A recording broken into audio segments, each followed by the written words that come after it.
Good morning. It's about 9 o'clock and I'm trying to go to sleep because I've been up all night because I'm working tonight. But I don't know if you can hear it from here.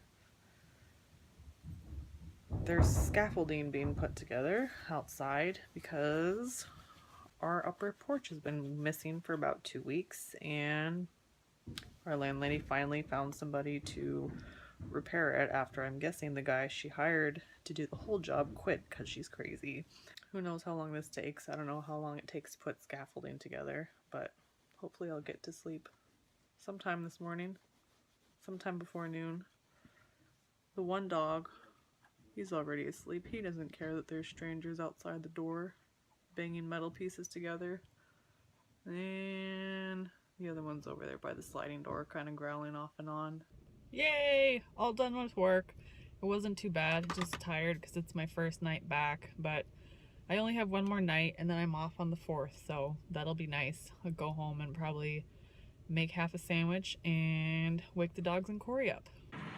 I just passed all the people that were biking and running. There's only a couple here right now, but look at this.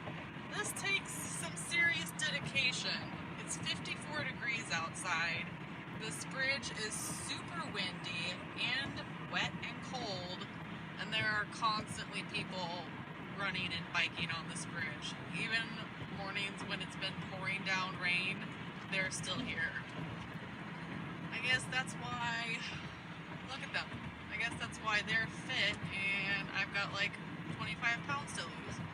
But, you know, I'll get there one day. Maybe I'll finally sign up for that jazzercise around the corner from our place. But I don't know. I just worry about it being like a group of 70-year-old ladies and feeling really awkward about that, or a bunch of other girls my age that are really good at it and I'm the only one completely sucking at all the dance moves. Oh, oops. I just realized the camera's still facing the other way, but oh well, that's okay. You get to see my drive home. I was bored and tired inside, and the dogs seemed bored inside, so thought I'd bring them over here just outside our cul-de-sac, but Fargo doesn't even want to leave my side. Hey, there goes Winston. You want to say hi? Yeah? Hello. Hi there.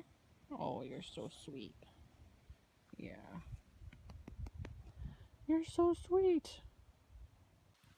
Only time he did leave my side was for about 1 second to go sniff with Winston, and another time when he almost gave me a heart attack when he kind of started out after a big FedEx truck, but luckily stopped when I said his name and then stepped on his leash. But it's a nice day out. You're just hanging out here. He's like that kid on the first day of kindergarten who doesn't want to leave their parents. Just hanging out while his brother's wandering around, checking things out. Let's see who made it home first. I tried to time it so I'd get back right at dinner time with the food I picked up. And this is usually the time when he's getting home from work, so we'll see.